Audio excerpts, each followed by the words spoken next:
நீலாதேவி நாச்சியார் நப்பின்னையாக அவதரித்து கண்ணனுக்கும் நமக்கும் நடுவில் பாலமாக இருக்கிறாள்.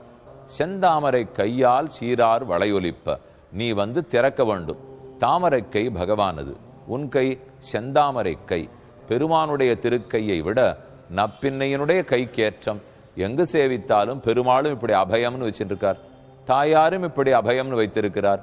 ரெண்டுத்துக்கும் பயன் வேறு. பெருமான் அபயம்னு வைத்து கொண்டிருந்தால் அதற்கு பொருள் என்ன? உன் பாவங்களை கண்டு பயப்படாதே, நான் அவற்றை விலக்கி கொடுக்கிறேன், அஞ்சேல்.